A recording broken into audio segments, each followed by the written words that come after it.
আমার প্রেমিকা তিথিকে পছন্দ করে বসেছিল এক ডাক্তার। যেমন তেমন ডাক্তার নয়, FCPS ফার্স্ট পার্ট শেষ করা ডাক্তার। রাষ্ট্রবিজ্ঞানের ফাইনাল ইয়ারে পড়া আমি তখন একেবারে বিদিশা হয়ে গেছিলাম। অসম লড়াইয়ে অবতীর্ণ মানুষের একমাত্র হাতিয়ার হয় করুণা কিংবা দয়া। আমার অহমে বাঁধলেও তিথির অনুরোধে পিজি হাসপাতালে গিয়েছিলাম সেই ডাক্তারের সঙ্গে দেখা করতে, সম্ভবত দয়া কিংবা করুণা লাভের প্রচ্ছন্ন ইচ্ছায়। হবু বর আমার দিকে তাকিয়ে মুচকি হেসে বলেছিল, এরকম 2-4টা প্রেম থাকতেই পারে এ বয়সে, এগুলোকে নিয়ে গুরুত্ব দেওয়ার মতো বয়স আমার নেই। আপনি এখনো ছাত্র, তাও আবার রাষ্ট্রবিজ্ঞানে পড়েন। আপনি এখন তো পারবেন না, ভবিষ্যতেও আমার মতো অর্থনৈতিক ও সামাজিক নিরাপত্তা তাকে দিতে পারবেন না। সো আর একজনের জীবন নষ্ট করে লাভ কি? সেদিন অনেক রাত অবধি আমি ফুটপাতে হেঁটেছিলাম। আমার অযোগ্যতাকে সেই ডাক্তার ভদ্রলোক এমন অশ্লীলভাবে উন্মুক্ত করে দিয়েছিল যে আমার নিজেকে বাজারে বিক্রির অযোগ্য পচা মাছের মতো মনে হয়েছিল। আমার এ পৃথিবীতে এত বড় অযোগ্যতা নিয়ে বেঁচে থাকার আদৌ কোনো অধিকার আছে কি না, এই ভেবে ভেবে অনেক দিন সময় পার করেছিলাম। দুঃখ নাকি কখনো একা আসে না, ওরা আসে দল বেঁধে, হাতে হাত রেখে। আমার দুঃখরাও এসেছিল দল বেঁধে। তিথির বিয়ের পর আরও 1 বছর ওর সঙ্গে আমাকে এক ডিপার্টমেন্টে ক্লাস করতে হয়েছিল। ওই একটা বছর ছিল যেন দীর্ঘ একটা যুগ। নষ্ট ঘড়ির কাঁটার মতো সময় এক জায়গায় দাঁড়িয়ে টিপ টিপ করে নড়ত, কিন্তু এগোতো না। আমার প্রতিদিনই মনে হতো এটা যেন আমার বিশ্ববিদ্যালয়ের শেষ দিন হয়। মাথা নিচু করে পরীক্ষাগুলো দিয়েই ছুটতাম শাহবাগের দিকে, যেন আমি মহাব্যস্ত, আমার জন্য অনেক কাজ আটকে আছে। কিন্তু শাহবাগে গেলেই আমার গতি স্লথ হয়ে যেত। সময় চড়ে বসত বুড়ো বলদে টানা গাড়ির পিঠে। প্রায়ই একটা মোটর বাইকে করে এসে সেই ডাক্তার ভদ্রলোক তিথিকে নামিয়ে দিয়ে যেত। আবার পরীক্ষা বা ক্লাস শেষ হলে কোনো আকাশ থেকে উড়ে এসে যেন ঈগলের মতো ছোঁ মেরে তিথিকে তুলে নিয়ে যেত। সে সময় আমি শুধু আড়াল খুঁজতাম। চারপাশে এত এত দালান ছিল, গাছ ছিল, কিন্তু আমাকে একটু আড়াল দেওয়ার মতো কিছুই আমি খুঁজে পেতাম না। বিশ্ববিদ্যালয়ের পরীক্ষা শেষ হলে কেন যেন FCPS পড়া শেষ না করেই ডাক্তার ভদ্রলোক তিথিকে নিয়ে মধ্যপ্রাচ্যের এক দেশে চলে গিয়েছিল। যাওয়ার আগে খুব গোপনে একবার দুজনের দেখা হয়েছিল শেষবার। তিথি 2 চোখ ভাসিয়ে জড়িয়ে ধরে বলেছিল, তুমি সব সময় আমার বুকের মধ্যেই আছো এবং থাকবে। আমি যত দূরেই যাই না কেন, তোমাকে নিয়েই আমি যাব। আমৃত্যু আমার মনের সংসারে তোমার সাথে বাস করব। আমি ভাবতাম কি করে তিথি আমাকে নিয়ে যাবে 7 সমুদ্র 13 নদী পার করে মরুর দেশে। আমি মাঝে মাঝে উঠতে চাইতাম, ছুটে যেতে চাইতাম তিথির কাছে, কিন্তু আরও একবার অযোগ্যতার অনুভব নিয়ে একসময় ইস্তফা দিলাম। তিথি হয়ে গেল আমার জন্য 2-4 দিন সময় কাটিয়ে পেছনে ফেলে আসা কক্সবাজার সমুদ্র সৈকত। আজ অনেক দিন পর জ্যান্ত হয়ে ওঠে সেসব স্মৃতি আমার মনে। আমি অনেক দিন তিথির সঙ্গে মনে মনে কথা বলতাম, নিজের অযোগ্যতার কথা ভেবে কষ্ট পেতাম। মুখ থুবড়ে পড়া স্বপ্নের লাশ নিয়ে মনে মনে বিলাপ করার সেসব দিন পার করে যখন সত্যিই উঠে দাঁড়ালাম, সংসারী হতে চাইলাম, তখন আবার সেই পুরনো গোলক ধাঁধায় অন্য আর এক ভূমিকায় নিজেকে আবিষ্কার করে একটু হতাশ হয়ে পড়ি। খুব নরম গলায় ছেলেটিকে বলি, চা খাবেন? যেন সে আমার অনেক দিনের চেনা। রাত জাগা লাল টকটকে চোখ দিয়ে আমার দিকে তাকায় ছেলেটা। আমি স্পষ্ট বুঝি সে নিজের সঙ্গে নিজে একটা বড় রকমের যুদ্ধে লিপ্ত। আমার মতো মোটা বেতনের চাকরি করা, গাড়ি হাঁকানো লোকের সঙ্গে লড়াই করার শক্তি সামর্থ্য বায়োজিতের নেই।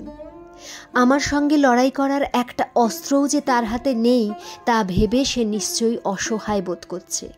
চায়ের অপেক্ষা করতে করতে আমি এবার তার দিকে ঝুঁকে বসি। জানতে চাই, আমিনা আর আপনার মধ্যে কি কোনো সম্পর্ক আছে?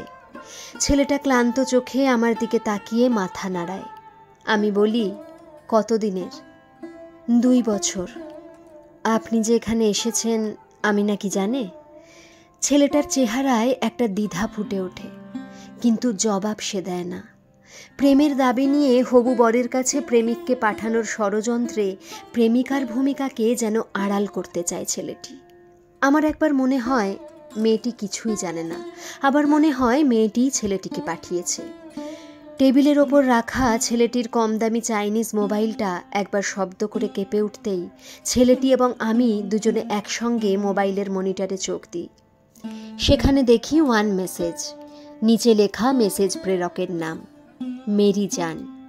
আমি একটু অগ্রসর জেনারেশনের মানুষ হলেও আমি জানি মেরি জান কোনো মানুষের নাম নয়, এটি বায়োজিদের প্রেমিকার কোড নেম, সম্ভবত আমিনারই নাম। মেয়েটির মোবাইলেও ছেলেটির নিশ্চয়ই কোড নেম সেভ করা আছে। ছেলেটি দ্রুত টেবিল থেকে মোবাইলটা আমার দৃষ্টির আড়ালে নিয়ে যায়। বারবার আমিনাকে আড়াল করার একটা প্রবণতা লক্ষ্য করি, যেমন আমি আড়াল করতে চাইতাম তিথিকে। আমি 10 বছর আগের সেই ডাক্তারের অনুকরণে বলি, আমি না হয় আপনার ভালোবাসাকে সম্মান জানিয়ে আমিনার জীবন থেকে সরে যেতে পারি, কিন্তু আপনিই যে আমিনাকে পাবেন তার তো কোনো নিশ্চয়তা নেই। আপনার নিজের পায়ে দাঁড়াতে সময় লাগবে কিন্তু অনেক। ছেলেটি আমার দিকে একবার তাকিয়ে মুখ নামিয়ে নেয়। আমার কথার ভেতরে যে একটা শক্ত যুক্তি আছে তা সে মেনেও নেয় যেন। তবু সে পানিতে ডুবে যেতে যেতে বলে, চেষ্টা করতে দোষ কি? চেষ্টা করাটাও প্রেমিকের একটা যোগ্যতা। আমি 33 বছর জীবন পার করে প্রেমিকের যোগ্যতার এক নতুন সংজ্ঞা পাই। ছেলেটির নিজেকে প্রবোধ দিতে একটা মৌলিক যোগ্যতা আবিষ্কারের ক্ষমতা দেখে আমি একই সঙ্গে মুগ্ধ এবং বিস্মিত হই।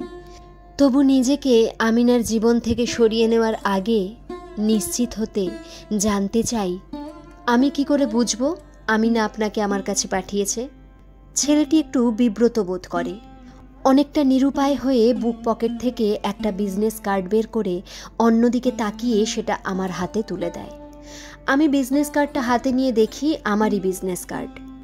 একটা ফাস্ট ফুডের দোকানে আমিনাকে দেখতে যেয়ে দিয়েছিলাম। কার্ডের এক কোনায় এখনও চিকেন ফ্রাইয়ের তেল লেগে আছে, যদিও এই কদিনেই অনেকটা ম্লান হয়ে গেছে। আমি ইচ্ছা করলে আমিনা আর বায়োজিদের ভালোবাসাকে অগ্রাহ্য করতে পারি। সময় সব ভুলিয়ে দেবে ভেবে আমিনাকে ঘরে তুলে আনতে পারি, কিন্তু আমার মন বাধা দেয়। আমার কাছে আমিনা হয়ে যায় তিথি। মনে হয় আমার বাসরের আগের দিন তারা গোপনে কোথাও দেখা করবে। দুইজনের সে বিচ্ছেদপূর্ব বেদনা আমাকে তাড়িত করে।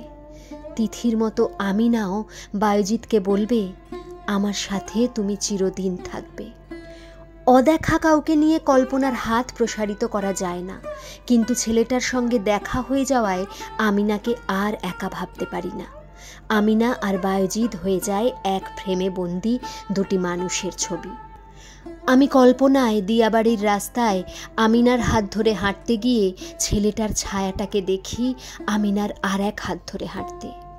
কল্পনায় বারান্দায় বসে চাঁদ দেখতে দেখতে রকিং চেয়ারে দোল খেতে গিয়ে দেখি আমিনার চেয়ারটা সে নিজে দোলাচ্ছে না, চেয়ারটা দোলাচ্ছে একটা লিকলিকে লম্বা ছায়া তার পিছনে দাঁড়িয়ে। মুগ্ধতার যে ছায়া আমিনার চোখে, তা আমার উপস্থিতির জন্য নয়, বায়োজিতের কাল্পনিক উপস্থিতির জন্য।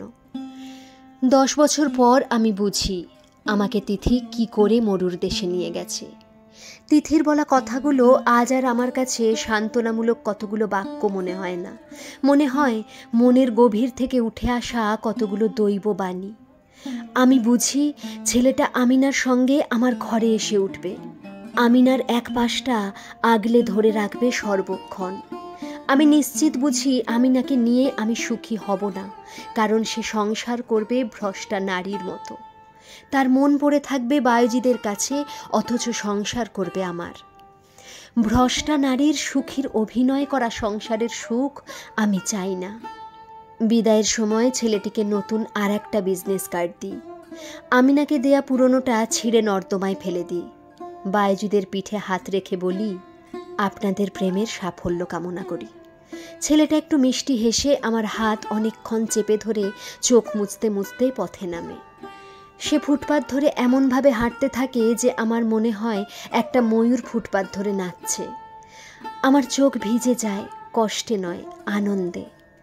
12 বছর ধরে যে পরাজয়ের জ্বালা বুকে নিয়ে বেড়াতাম, আজ তা জুড়ালো বলে মনে হতে থাকে।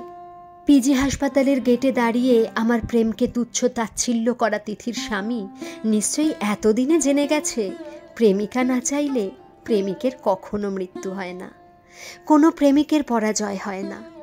গাড়িতে উঠে এসি ছেড়ে দিয়ে চোখ মুছে ফেলি। গাড়িতে বাজতে থাকে জেমসের চিৎকার করা গান, হামারি আধুরি কাহানি। না জানে কোই कैसे है